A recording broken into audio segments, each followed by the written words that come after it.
Bonjour à tous et bienvenue pour cette deuxième routine du grimpeur.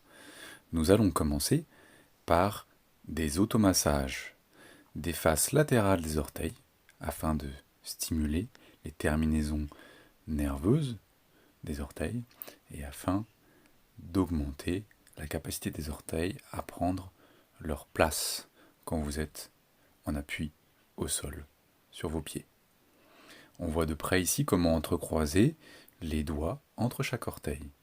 Une fois l'entrecroisement réalisé, je reprends une position de demi-lotus, entre guillemets, et je commence à créer un phénomène de compression entre mes deux mains afin de venir gentiment malaxer et écraser un petit peu les orteils et les doigts les uns vers les autres. De la douleur peut émerger de cet automassage, c'est normal, vos orteils passent leur vie enfermés dans des chaussures et des chaussons, et donc il manque cruellement de souplesse. Au bout d'une vingtaine de massages compressifs, vous pouvez exagérer la pression quelques secondes et ensuite décroiser vos doigts, constater l'écartement que les orteils peuvent prendre après le massage, qui est supérieur à ce qui était possible avant, et changer de pied. Voilà, entrecroisement des doigts de la main gauche avec les orteils du pied droit. Même principe qu'auparavant, j'entrecroise mon index entre le gros orteil du pied et le deuxième orteil du pied, et ainsi de suite jusqu'au petit orteil. Une fois que l'entrecroisement est réalisé, je peux mettre en place cette compression entre ma main qui est libre et le pied et les doigts entrecroisés de l'autre main.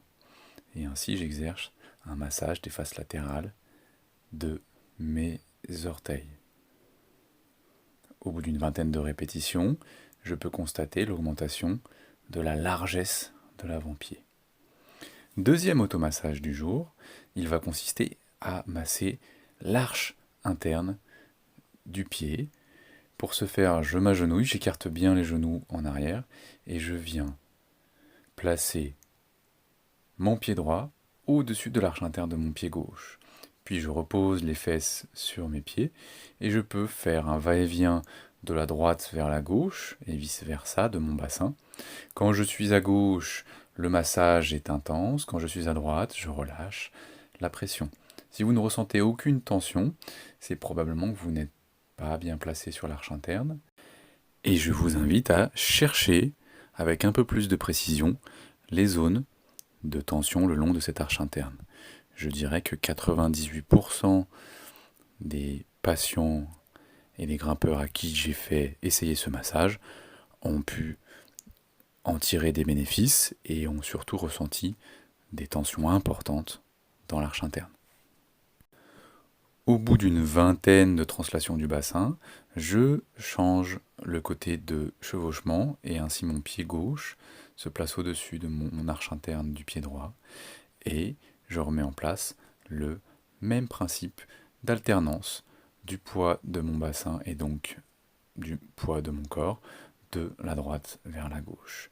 Et dans ce cas de figure, c'est lorsque le poids de corps est vers la fesse droite que le massage est le plus puissant. Je répète le procédé de translation une vingtaine de fois minimum, puis ensuite je peux sortir de l'automassage. C'est un massage que je conseille extrêmement régulièrement après toutes les séances d'escalade où vous avez porté des chaussons.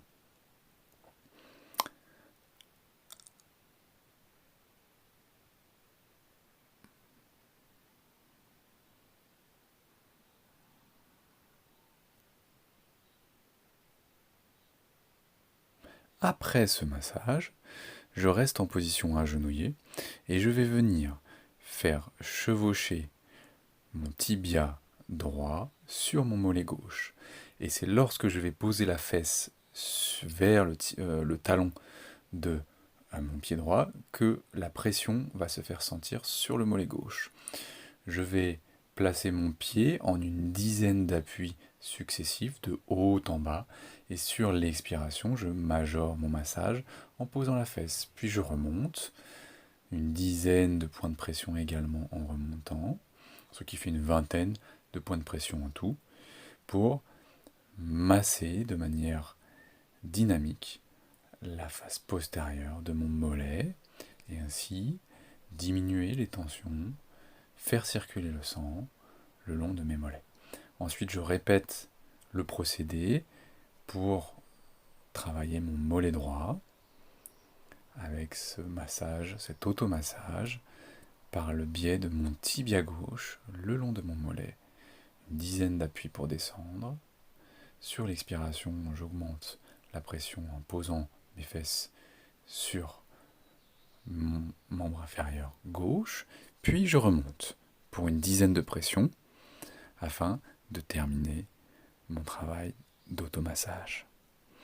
Une fois que ces 3 automassages sont effectués, je rappelle qu'ils sont bienvenus autant de fois que nécessaire, et ceci chaque semaine, je peux tester ma position agenouillée avec la cheville fléchie et voir si j'ai gagné un petit peu dans ma souplesse de cheville, dans ma souplesse le long de ma voûte plantaire. Voyez là où je vais poser ma main, cette partie-là devrait être au sol.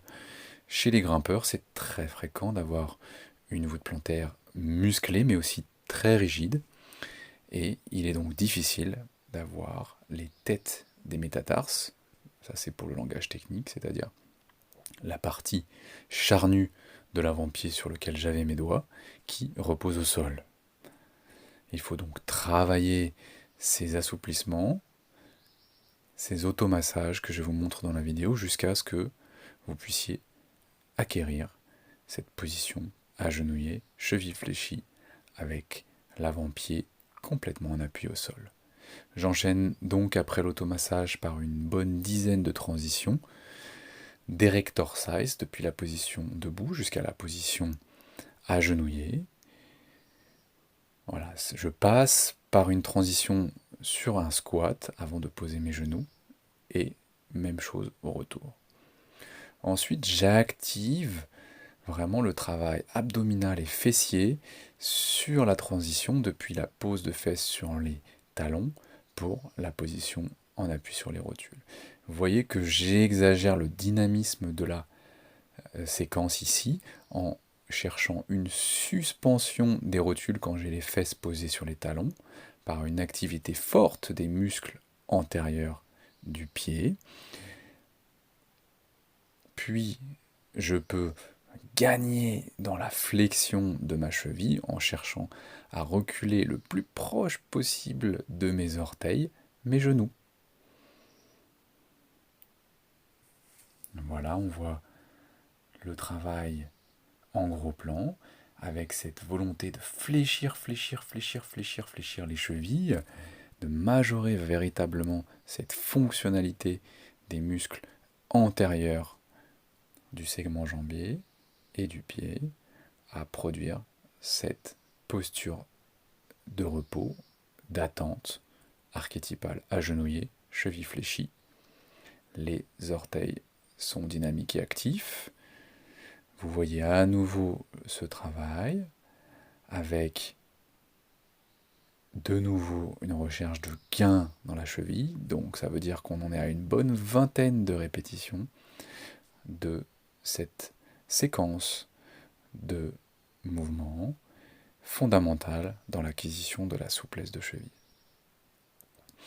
Vous voyez ici que j'ai un poids à mes côtés, un kettlebell qui est ici relativement lourd, 24 kg, et je vais défier mon corps à rester en posture agenouillée, cheville fléchie une bonne minute avec le kettlebell pour évidemment majorer la contrainte de poids qui va venir s'exercer sur mon bassin et donc sur mes chevilles pour travailler vraiment le rôle de trépied que doit avoir cet avant-pied entre le gros orteil et toute cette partie charnue que je vous ai montré tout à l'heure avec mes doigts quand on était sur le gros plan en début de vidéo. Travailler ce trépied se fait progressivement. S'il y a de la douleur dans ce type de travail avec poids, attention. Donc je vous invite à tenter ce type de travail un peu plus challenging pour les sportifs avec les poids que vous avez à disposition à la maison. Ça peut être une haltère, ça peut être un pack d'eau sur la tête, ça peut être, si vous n'avez rien d'autre, un sac à dos avec des bouteilles d'eau remplies. Le but est d'augmenter la rapidité d'acquisition de la souplesse en flexion de cheville et d'augmenter la rapidité d'acquisition, d'allongement des mollets, d'allongement du fascia plantaire. Après 1 minute dans la posture, je fais quelques transitions depuis ma flexion vers mon extension de cheville.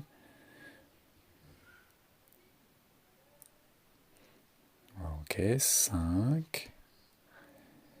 J'inspire de manière fluide, rythmique, tout le long du mouvement. Ok, je fais une dizaine de transitions encore. Voilà, j'insiste très très lourdement sur cet exercice fondamental pour les grimpeurs. Comment être sûr dans la posture du tailleur que j'entrecroise mes tibias au bon endroit? Il faut repérer chaque tiers du tibia, premier tiers, deuxième tiers et troisième tiers, pour ensuite repérer cette zone relativement large du premier tiers du tibia sur lequel je vais entrecroiser mon tailleur. Voilà, donc on peut voir que le point de pression se fait dans cette zone, à la jonction entre le premier tiers et les 2 tiers supérieurs du tibia. Une fois que cette connaissance est acquise, je vais pouvoir la reproduire dans tous les exercices avec une forme de corps en tailleur. Voilà, là on commence un exercice d'enroulement, de flexion depuis la position agenouillée sur les rotules. Puis j'entrecroise mes jambes pour venir poser les fesses et me retrouver dans mon tailleur. Puis je fais le retour de l'exercice. C'est un exercice qui n'y paraît pas, mais il y a une grande activité abdominale ici sur l'expiration jusqu'à la position rachis verticale. Puis je m'enroule et ici ce qu'il est fondamental de mettre en place, c'est un recul minimum des fesses vers l'arrière. Si je recule les fesses, il n'y a plus de défi musculaire tant que ça. Puis à nouveau, je change de croisement pour venir m'asseoir en tailleur sur les fesses. Je repasse sur les genoux, je décroise mes jambes. J'expire pour faire le dos rond à la façon du chat. Puis je reverticalise vertèbre après vertèbre mon dos sur l'expiration sans reculer les fesses. Les fessiers sont excessivement actifs dans ce travail. Fessiers et abdos profonds qu'on appelle le transverse. Cette fois-ci, je dynamise le travail de mes fessiers sur cette transition qu'on a déjà fait tout à l'heure, mais cette fois-ci, le coup de pied est vers le tapis. Vraiment pour majorer le travail des extenseurs de hanche du fessier. Puis je refais à nouveau mon chat. Et je vais maintenant chercher l'extension du genou en étant en appui sur la face antérieure des orteils. Je répète à nouveau cette extension des genoux. Et là, je repousse au maximum le sol. J'exagère, cette fois-ci, une fois n'est pas coutume, la position des épaules vers les oreilles.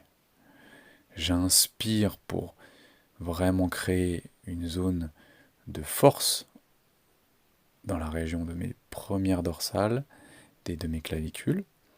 Puis je peux ensuite alterner un déroulé du pied vers la flexion de cheville, tour à tour, sur la jambe droite puis sur la jambe gauche. Le bassin reste suspendu. Puis je sors de mon exercice. À nouveau, je repars, j'expire pour enrouler le dos sans reculer les fesses. Je place mes mains. Je dirais que c'est à 40-50 cm en avant de mes genoux, le placement des mains. Et je vais à nouveau chercher la suspension. Voilà, je travaille la souplesse de mon coup de pied, la souplesse en extension de mes orteils.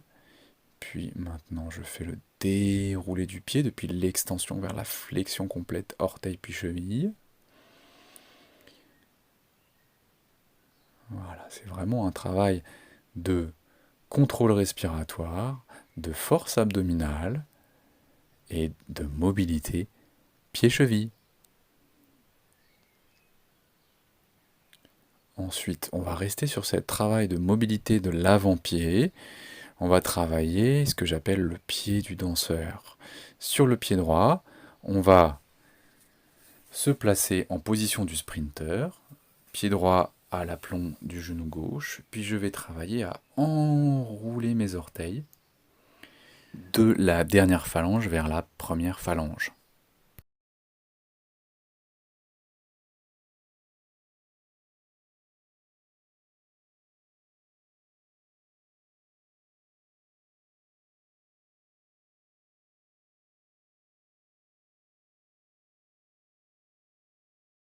Puis vient le deuxième temps de l'exercice, c'est le temps de cheville. Après l'enroulé sur les orteils, je viens chercher l'extension de l'avant-pied. Donc on dissocie bien les deux temps, orteil, cheville. Ok, et je répète cette transition orteil puis cheville une dizaine de fois. Voilà, il est important d'être capable de décortiquer ces mouvements avec leur premier temps avant-pied, orteil et leur deuxième temps cheville.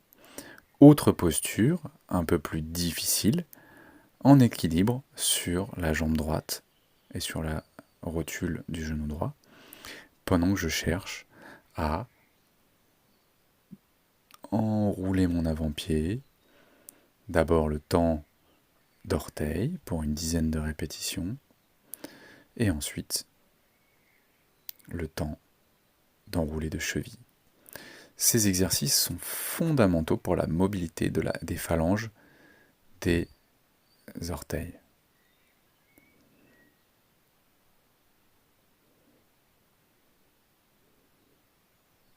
Une fois que j'ai travaillé la mobilité de mes orteils et de mes chevilles dans cette direction d'enroulement, je vais pouvoir véritablement reprendre l'exercice d'avant, qui est un mixte du tailleur et de l'exercice du chat, avec une vraie conscience de la quantité d'appui qu'il faut que je mette sur mes pieds.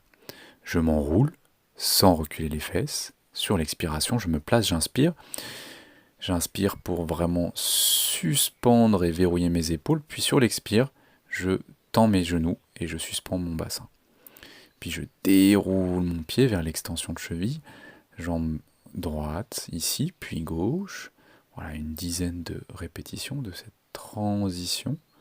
Voilà, depuis le pied pointé vers la cheville fléchie. Puis je redescends.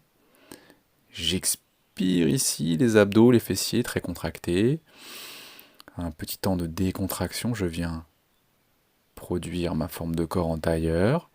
Je marque un temps d'arrêt en appui sur les fesses. Je passe par l'autre tailleur. Et je reviens dans ma posture du chat. Je déroule vertèbre après vertèbre. On expire. Je place mes mains. Je suspends. Je pousse fort sur mes paumes de main. Et cette fois-ci, c'est le bassin que je cherche à pousser vers le ciel et vers l'arrière, en gagnant dans l'extension de mes genoux, et ainsi l'appui sur les orteils et l'étirement sur la face antérieure du coup de pied augmente. Voilà, donc c'est un exercice de force abdominale et de mobilité orteil-cheville. Puis je repose les fesses en passant par ma forme de corps en tailleur. Et je vais me replacer, repasser par la séquence du chat. On expire, j'enroule ma nuque, mes cervicales, mes dorsales et mes lombaires. Là, je repousse mes épaules dans mes oreilles. J'inspire pour activer les muscles inspirateurs accessoires entre les cervicales et les premières côtes. Et cette fois-ci, je fais mon chien tête en bas et je vais exagérer l'étirement de la chaîne postérieure, notamment ischio-jambier ici gauche en fléchissant le genou droit, puis droit. Voilà, pour progressivement produire de la longueur le long des faces postérieures de mes jambes, puis cette fois-ci ce sont les deux talons qui cherchent à se poser au sol. Si vous êtes plus souple, vous pouvez chercher à fléchir les orteils et décoller les orteils du sol en avant. Puis je repasse par mon chat, mon dos rond du chat, et j'expire. Pour sortir de mon chat, je suis agenouillé sur les rotules, j'entrecroise à nouveau pour venir faire ma séquence vers le tailleur. Et cette fois-ci, je vais créer un double étirement des rotateurs des hanches ici en avançant mon ventre vers le pli de laine. Ça peut tirer dans les fesses si on est relativement raide. Et vous voyez que j'avance progressivement mes avant-bras qui glissent sur le tapis et je garde une position des avant-bras et des mains en supination, paume de main vers le ciel. Il y a une grande adduction et extension des pouces qui cherchent à rester très écartés. Et ainsi, j'ouvre mes épaules. Je change le croisement du tailleur et je reproduis cet étirement relativement actif. Ici, voilà. En expirant, en gardant vraiment un maximum d'ouverture de la paume de main. Et je vais chercher à gagner encore une dernière fois.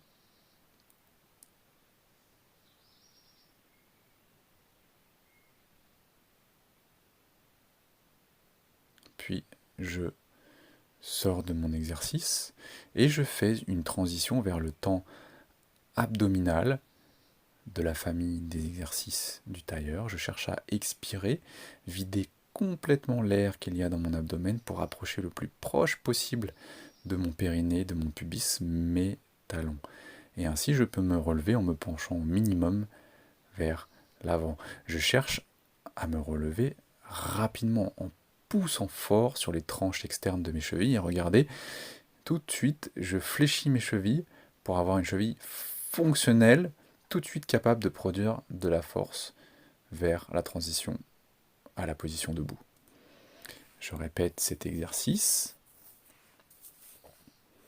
Je change à nouveau de tailleur. J'exagère ici sur l'expire le temps abdominal. Et j'ai toujours ce croisement ici des tibias entre les deux tiers supérieurs et le tiers inférieur du tibia.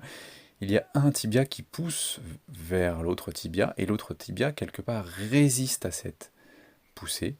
Ça crée ce qu'on appelle un couple de force. Et de ce couple de force, je contrôle les rotations, la capacité de rotation qu'il y aurait dans mon corps de par le croisement de mes jambes quand je me redresse, pour garder un mouvement purement d'élévation verticale.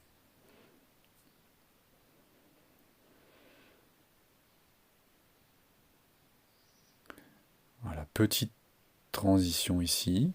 Voilà, toujours pour travailler les formes de corps en fermeture. Les épaules sont complètement en répulsion du sol.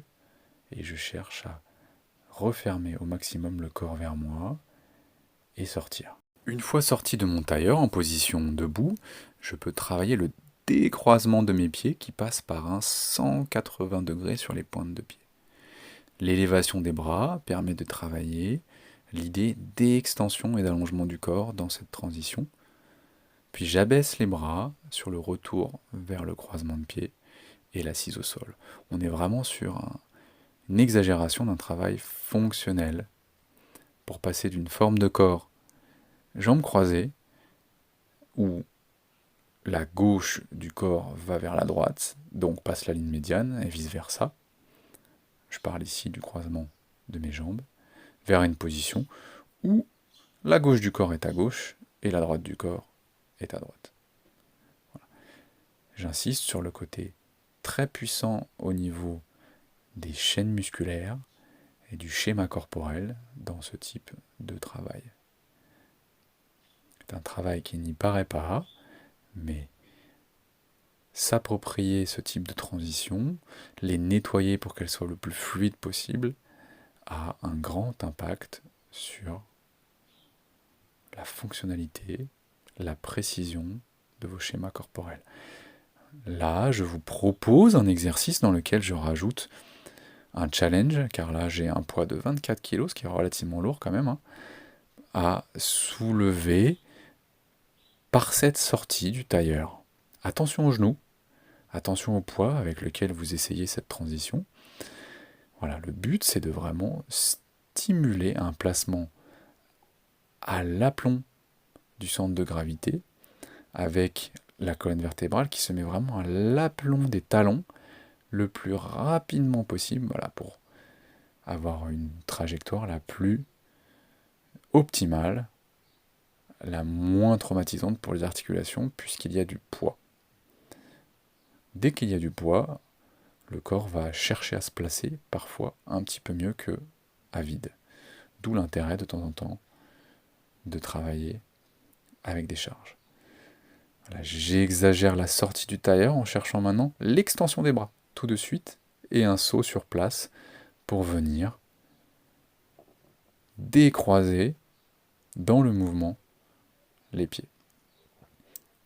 Donc c'est encore cette histoire de fonctionnalité de ces formes de corps et du passage du croisement vers le décroisement. Donc je vous invite à tester toutes ces propositions que je vous fais aujourd'hui. Ici c'est la 3e répétition. J'explose un petit peu à la sortie de mon tailleur pour chercher à sauter et à décroiser mes jambes. C'est un mouvement, j'insiste encore, très puissant. Ok. C'est pas parfait ce que je vous propose en termes de forme de corps. C'est au travail, mais il faut être consistant, il faut être régulier dans ce travail de transition du sol à debout, en passant par les formes de corps archétypales que sont le tailleur, l'agenouillement, le squat et la mermaid. On reprend un travail ici qui avait été abordé sur la première séance. On l'a abordé juste avant avec la forme du membre inférieur en croisement. Et là, c'est vers le squat. Je vais chercher à expirer pour rapprocher le plus proche possible de mon périnée, mes talons. J'avance comme ça le long de mon tapis jusqu'au dernier moment où je passe à l'aplomb de mes pieds pour me redresser dans mon squat. Voilà, je répète ce mouvement plusieurs fois. Je peux faire cet aller long de mon tapis au moins 2, 3, 4, 5, 10 fois par séance, sans souci, mais avec la volonté d'à chaque fois expirer complètement. Ici, nous allons rajouter un exercice de renforcement abdominal qui ressemble à la forme de corps du squat. Depuis le squat, je me suis mis en équilibre entre mon coccyx et mes ischions et je viens dérouler vertèbre après vertèbre, pousser mes omoplates ici dans le sol pour allonger mes bras, puis réenrouler en expirant vertèbre après vertèbre, en cherchant à complètement immobiliser dans l'espace mes jambes, talons serrés l'un vers l'autre. Et si l'exercice est difficile, vous pouvez avancer un peu plus les pieds ou alors fléchir une jambe et poser un des pieds au sol. Je répète, ce roll up, roll down, avec une position des membres inférieurs, que l'on appelle en pilates la position diamant.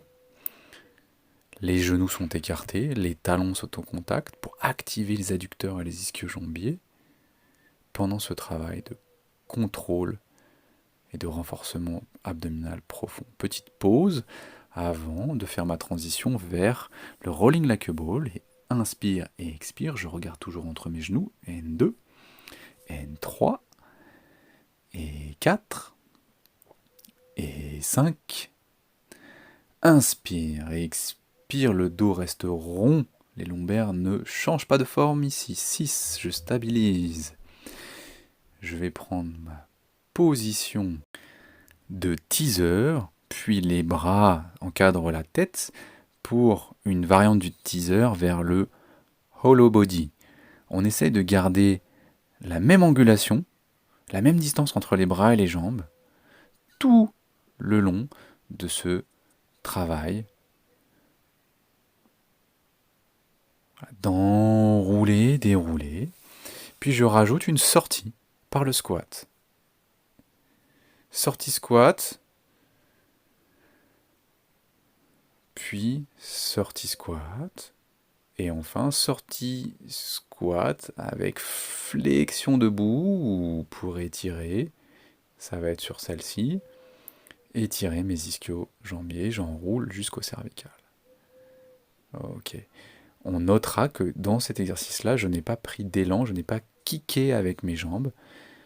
L'énergie pour aller vers le squat vient de toute la chaîne de flexion. Ce n'est pas les jambes qui se projettent vers l'avant. Pensez notamment à votre gorge, à votre thorax, pour venir aider vos abdos. Je cherche maintenant à conserver les bras en extension sur ma sortie squat. Voilà, extension tout de suite. Contrairement à l'option utilisée précédemment, où j'allais complètement vers l'avant avec mes bras et avec ma nuque surtout qui était en flexion.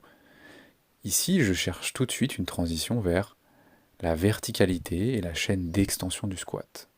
Voilà, c'est un travail à reproduire souvent pour sentir la différence. Et cette différence est plus difficile à travailler, je dirais, vers l'extension lorsque les épaules sont raides, lorsque les hanches sont raides. Et de nouveau, l'option de la sortie squat par une forme de corps en flexion. On enchaîne par un travail de planche dorsale. Extension de mes genoux, suspension de mon bassin. 3 répétitions. Je monte sur l'expire. Les épaules sont déployées, les omoplates rapprochées l'une de l'autre. Puis je viens chercher l'élévation de la jambe gauche sans abaisser mon bassin. Extension du genou, fondamentale, puis changer. Voilà, j'inspire sur l'élévation de la jambe, j'expire ici pour abaisser, inspire, et expire. 3 fois, inspire, expire. Puis je viens poser mon bassin, plier mes jambes. Voilà, pour l'élévation du bassin cette fois, en planche dorsale, genou fléchi. Puis je vais développer un griffé de pied pour travailler ici la chaîne d'extension. Et je fléchis ensuite ma cheville pour travailler la chaîne de flexion quand mon pied monte vers le ciel. Et je change de côté. Je répète 3 fois ce mouvement de bicycle, voilà, de pédalage de la jambe, en grattant le sol quand le pied vient vers moi et en fléchissant la cheville quand le pied vient vers le ciel. Puis je pose mes fesses et je prépare ma position du long leg sitting, assise, jambes longues.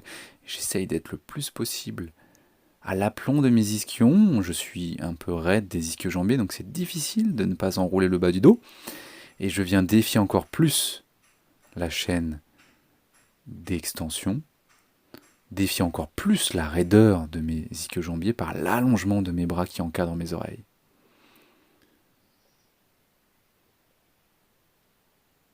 Je vais venir ensuite préparer ma planche latérale en me décalant sur le côté droit du tapis, arc de cercle pour placer ma main au centre du tapis, doigt vers l'arrière, puis ma jambe droite croise ma jambe gauche, je twiste mes pieds, et je fais ce couple de force entre les adducteurs de la jambe gauche et les fessiers et les abducteurs de la jambe droite pour suspendre mon bassin, puis ma main presse dans le sol et vers mes pieds vers ma main pour suspendre mon thorax. Suspension du thorax, quand je fais mon arc de cercle vers le haut, 3 arcs de cercle, et au 4e arc de cercle, je passe tout de suite par ma planche ventrale, les mains poussent vers les pieds vers les mains pour complètement activer toute la chaîne de flexion, et je fais mes 3 pompes coude au corps, puis je passe par la planche latérale sur mon flanc droit, Ici, suspension du thorax. Et les mains et les pieds poussent l'un vers l'autre pour étirer le flanc à gauche et muscler le flanc à droite. Puis, je défie la souplesse de mon épaule droite pour venir me diriger à nouveau vers la planche dorsale. Je vais ensuite stimuler la stabilité de mes épaules avec une position de répulsion clavicule ouverte, omoplate proche l'une de l'autre, en faisant une translation de mon poids de corps de la droite vers la gauche, les deux jambes au sol, puis une jambe seulement au sol, l'autre fléchie. 3 répétitions à chaque fois pour continuer à stimuler mes épaules, puis je repasse par ma position d'assise jambes longues, et à nouveau, je viens m'enrouler vers l'avant, spine stretch forward, comme si je voulais épouser un ballon qui serait posé en avant de mon ventre pour étirer le dos. Puis ensuite, assise jambes longues, le dos le plus vertical possible à l'aplomb des ischions, et je repousse à la façon de l'haltérophile une barre imaginaire vers le ciel avec les omoplates qui se rapprochent les unes des autres. Puis je vais avoir l'extension, poser mes rotules et tout de suite flexion. Et je pousse ma tête vers mes genoux vers ma tête, comme si je cherchais à suspendre mes pieds. Et de nouveau, je pose mes fesses, j'ouvre mes bras en arrière, puis c'est l'extension vers l'agenouillement. Et la position fétale de flexion complète, comme si je cherchais à décoller mes pieds, je presse mes genoux vers ma tête et ma tête vers mes genoux. Et à nouveau, je pose mes genoux, j'ouvre mes épaules, je pose mes fesses, et extension des hanches et des épaules, enroulement, faire un squat, position fétale, et je fais corps entre ma tête et mes genoux pour travailler ma chaîne de flexion dans le moindre détail, et extension pour reposer mes épaules en arrière. Voilà. Et extension épaule, extension hanche. Puis cette fois-ci, je vais chercher un temps d'extension sternale.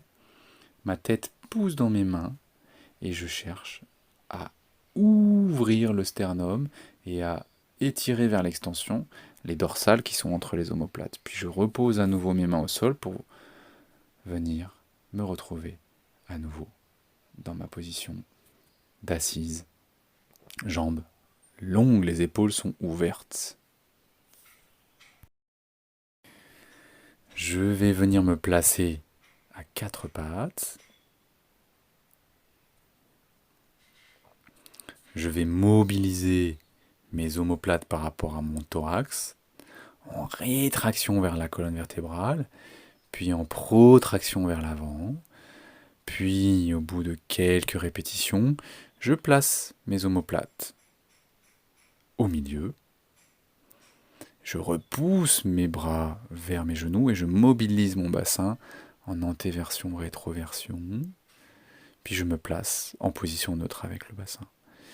Je vais maintenant travailler une respiration consciente vers le ventre. Sur l'expiration, ici, je laisse tomber le nombril vers le sol. Et sur l'expiration, je vidange complètement mes poumons. Et le nombril est suspendu vers le dos. J'accorde 4 temps, 2, 3, 4 sur mon inspire et 4 temps sur mon expire. Ce timing respiratoire va avoir un effet régulateur sur votre système nerveux, régulateur entre votre système nerveux de l'action, sympathique, et celui du repos, parasympathique. J'inspire et j'expire par le nez pour vraiment augmenter le travail de tous les muscles respiratoires, l'effet réchauffant lorsque l'air passe par les ailes du nez, et l'effet de contrôle du flux d'air qui rentre dans l'organisme, qui est amélioré par l'utilisation du nez. Cet exercice va durer quelques minutes. Je vous invite à faire cet exercice d'ailleurs 5 minutes par jour. Et je rajoute un détail, il y a une action consciente d'emmener les genoux vers les mains et les mains vers les genoux pour activer ce qu'on va appeler le gainage communément, la chaîne de flexion, la stabilité de cette position de quadrupédie, tout en cherchant à travailler le relâchement du ventre. Et oui, c'est un grand sujet en escalade. Arriver à garder une activité de contrôle et de force relative des épaules et du bassin, tout en respirant avec une bonne amplitude et une bonne souplesse. Je passe ensuite dans une position de l'enfant pour détendre un petit peu. Après la flexion, l'extension avec l'exercice du swimming. L'élévation des bras dépasse la tête, dépasse la hauteur du thorax si possible. Les omoplates sont rétractées les unes par rapport aux autres. J'allonge mes jambes avant de chercher à les suspendre. Puis le battement des bras se fait, et des jambes, se fait bras droit avec jambe gauche et jambe droite avec bras gauche pour faire travailler les chaînes croisées. J'inspire et j'expire pour rythmer le mouvement, puis je fais ce mouvement de bras pour ouvrir les épaules et je sors après une vingtaine de battements vers ma position de l'enfant. Vous pouvez reproduire ce swimming 2 à 3 fois et exagérer la sortie par l'extension et l'ouverture des épaules. À bientôt!